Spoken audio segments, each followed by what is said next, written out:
അതായത് സംശയം എന്തെന്നാ വർക്കൗട്ട് ചെയ്യുമ്പോൾ മദ്യപിക്കാവൂ എന്നത്. അപ്പം വർക്കൗട്ട് ചെയ്യും മദ്യം നിങ്ങളുടെ ഉള്ളിൽ ചെന്നിട്ട് എങ്ങനെയാണ് അത് വർക്ക് ചെയ്യുന്നത്, എന്താണ് അതിൻ്റെ സയൻസ് ഒന്നും ഞാൻ പറയുന്നില്ല. കാരണം അത് നിങ്ങളിപ്പോൾ തന്നെ ഓൾറെഡി ഒരുപാട് വേറെ വീഡിയോസിൽ കണ്ടിട്ടുണ്ടാവും.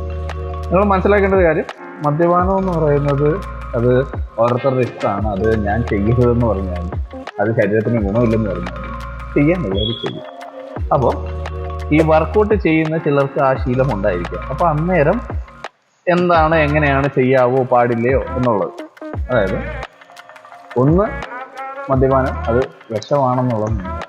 അപ്പം അതകത്ത് ചെന്നുകൊണ്ട് ഒരുപാട് പേരെ ഇത് വൈൻ കുടിച്ചാൽ നല്ലതാണ്, അത് കുടിച്ചാൽ നല്ലതാണ്, അങ്ങനെ ഇതിന് പ്രത്യേകിച്ച് ഗുണമുണ്ടെന്ന് ദയവേത് പറയാതിരിക്കുക. അതിന് പ്രത്യേകിച്ച് അങ്ങനെ വലിയ ഗുണമൊന്നുമില്ല.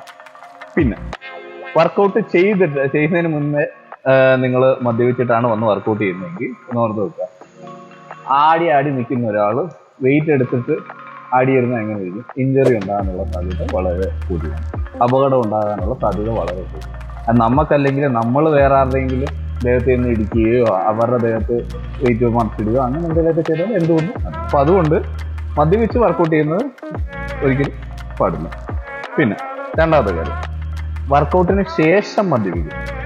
അതായത് വർക്കൗട്ടിന് ശേഷം നിങ്ങൾക്കറിയാം, നിങ്ങളുടെ ബോഡി കഴിക്കുന്ന ഭക്ഷണം ഭക്ഷണമായിട്ട് നമ്മൾ എന്ത് കഴിച്ചാലും അത് വലിച്ചെടുക്കാൻ വേണ്ടിയിട്ട് ഭയങ്കര ആർജതയോടെ നിൽക്കുന്ന ടൈമുണ്ട്. അപ്പോൾ ആ ടൈമിൽ നിങ്ങൾ കൊണ്ടുപോയിട്ട് ബോഡിക്ക് വിഷം കൊടുത്താൽ നമ്മൾ ഉറപ്പായിട്ടും ഗുണം ചെയ്യില്ല. ആ വിഷം നല്ല രീതിയിൽ ബോഡിയിലേക്ക് ഇറങ്ങുകയും ചെയ്യും. അപ്പം അതുകൊണ്ട് നിങ്ങൾ ഭക്ഷണം കഴിച്ച് ആദ്യം വർക്കൗട്ടിന് ശേഷം നിങ്ങളുടെ ഡയറ്റ് അനുസരിച്ച് നിങ്ങൾ പ്രോട്ടീനും കാര്യങ്ങളും ഒക്കെ കഴിക്കുക. എന്നിട്ട് 1-2 മണിക്കൂറിന് ശേഷം നിങ്ങൾ മദ്യപിച്ച് കഴിഞ്ഞാൽ മറ്റേതിൻ്റെ അത്രയും പ്രശ്നം ഉണ്ടാവാൻ സാധ്യത ഒന്ന്. പിന്നെ രണ്ടാമത്തെ കാര്യം, മദ്യം കഴിക്കുമ്പോൾ എപ്പോഴും നല്ല രീതിയിൽ ഡൈല്യൂട്ട് ചെയ്ത് കഴിക്കുക. അതായത് നിങ്ങൾക്കറിയാം ഇത് വിഷമാണ് ഉള്ളിലേക്ക് ചെല്ലുന്നത്. അപ്പോൾ ആ വിഷം നമ്മുടെ ബോഡിക്ക് പ്രോസസ്സ് ചെയ്യാൻ പറ്റില്ല, പാടാണ് എന്നുള്ള അറിയാം. അപ്പോൾ അത് പിന്നെയും ഭയങ്കര കട്ടിയുള്ള ഫോമായിട്ട് കൊടുത്ത് നിങ്ങൾ ബോഡിക്ക് വീണ്ടും ബുദ്ധിമുട്ടുണ്ടാക്കരുത്. അതായത് മദ്യപിക്കുമ്പോൾ കഴിവതും നല്ല ഡൈല്യൂട്ട് ചെയ്ത് നല്ലതൊന്നും കഴിക്കുക. അതിൻ്റെ വേറൊരു കാര്യം കൂടി എന്താണെന്ന് വെച്ച് കഴിഞ്ഞാൽ, മദ്യപിക്കുമ്പോൾ നിങ്ങളുടെ ശരീരത്തിൽ ഡീഹൈഡ്രേഷൻ ഉണ്ടാവും. ഡീഹൈഡ്രേഷൻ ഉള്ളതുകൊണ്ടാണ് ഈ മദ്യപിച്ച് കഴിയുമ്പോൾ ഈ ചിലപ്പോഴൊക്കെ വെളുപ്പിന് 2 മണി 3 മണിക്കൊക്കെ എഴുന്നേറ്റ് വെള്ളം കുടിക്കാനായിട്ട് ഭയങ്കര പരവശത്തോടെ എണീക്കുന്നത്. അപ്പോൾ ആ ഡീഹൈഡ്രേഷൻ ഒഴിവാക്കാൻ വേണ്ടിയിട്ട് നിങ്ങൾ ഒന്ന് ഡൈല്യൂട്ട് ചെയ്ത് കുടിക്കുക. 2, എപ്പോഴും കുടിക്കുമ്പോൾ അത് എന്ത് തന്നെ ആയിക്കോട്ടെ, നിങ്ങളിപ്പോൾ ബിയർ ആയിക്കോട്ടെ, എന്ത് തന്നെ ആയിക്കോട്ടെ, ഹോട്ട് ലിക്കർ ആയിക്കോട്ടെ, അപ്പോൾ അത് കഴിക്കുന്നതിൻ്റെ കൂട്ടത്തിൽ എക്സ്ട്രാ 1 ഗ്ലാസ് വെള്ളം കൂടുതൽ കുടിക്കും. അത് ഈ ഡീഹൈഡ്രേഷനായിട്ട് ഹെൽപ്പ് ചെയ്യുകയും ചെയ്യും. ഹാങ് ഓവർ കുറയ്ക്കാൻ വേണ്ടിയിട്ട് ഇത് ഹെൽപ്പ് ചെയ്യും. അപ്പം പിന്നെ ശരീരത്തിലേക്ക് ഡൈല്യൂട്ടായിട്ട് തന്നെ ആ മദ്യം ചെല്ലുമ്പോൾ ബോഡിക്ക് അത് പ്രോസസ് ചെയ്യാൻ കുറച്ചുകൂടെ എളുപ്പമാണ്. പിന്നെ വേറെ എന്തിനൊക്കെ ടിപ്സ് ഉണ്ട്? പിന്നെ വണ്ണം കുറയ്ക്കാൻ ആഗ്രഹിക്കുന്നവർ മദ്യപിച്ചാലുള്ള പ്രശ്നം.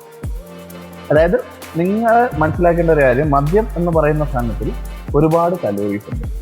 അപ്പം ആ കലോറി അതായത് നിങ്ങൾ കഴിക്കുന്ന മദ്യത്തിൽ ഓൾറെഡി കലോറി ഉണ്ടാവും. അതിൻ്റെ കൂട്ടത്തിൽ നിങ്ങൾ മദ്യം മാത്രമായിട്ടല്ല എന്തെങ്കിലും ഭക്ഷണവും കൂടുതൽ കൂടെ കഴിക്കും. അപ്പോൾ അതിനും കൂടെ കലോറി എല്ലാം കൂടി കൂട്ടിയിട്ട് നിങ്ങളുടെ ബോഡിയിൽ അത് ആവശ്യത്തിൽ കൂടുതൽ നിങ്ങളുടെ കലോറി കഴിക്കുന്നുണ്ടെങ്കിൽ തീർച്ചയായിട്ടും അത് അടിക്കുന്നത്. അപ്പോൾ അതായത് വണ്ണം കുറയ്ക്കാൻ ആഗ്രഹിക്കുന്നുണ്ട്, പക്ഷേ മദ്യപിക്കാതിരിക്കാൻ പറ്റുന്നില്ല, അങ്ങനെയൊക്കെ ബുദ്ധിമുട്ടുള്ളവർ നിങ്ങൾ വണ്ണം കുറയ്ക്കുന്ന സമയത്ത് ശ്രദ്ധിക്കേണ്ട ഒരു കാര്യം, അതായത് ഞാൻ പറഞ്ഞല്ലോ ഓൾറെഡി നിങ്ങൾക്ക് ഈ മദ്യത്തിൽ നിന്ന് കലോറി കിട്ടുന്നുണ്ട്. അപ്പോൾ നിങ്ങൾ എന്താ ചെയ്യേണ്ടത്, അന്നത്തെ ദിവസം നിങ്ങൾ കഴിവതും മറ്റ് കലോറീസ് എല്ലാം ഒഴിവാക്കുക. ഒന്നുകിൽ അതിൻ്റെ കൂടെ കഴിക്കുന്ന ഭക്ഷണങ്ങൾ കഴിക്കാതിരിക്കാൻ ശ്രമിക്കുക, വളരെ കുറച്ച് മദ്യപിക്കുക. പക്ഷെ ഇതൊന്നും പറ്റുന്നില്ല എന്നുണ്ടെങ്കിൽ ആ ദിവസം നിങ്ങൾ ഇന്ന് മദ്യപിക്കാൻ പോകുന്നത്, ഇന്ന് രാത്രി, ഇന്ന് പകൽ, അപ്പോൾ നിങ്ങൾ രാവിലെ തൊട്ട് നിങ്ങളുടെ ആവശ്യത്തിനുള്ള പ്രോട്ടീനും കാര്യങ്ങളും എല്ലാം നിങ്ങൾ കഴിക്കുക.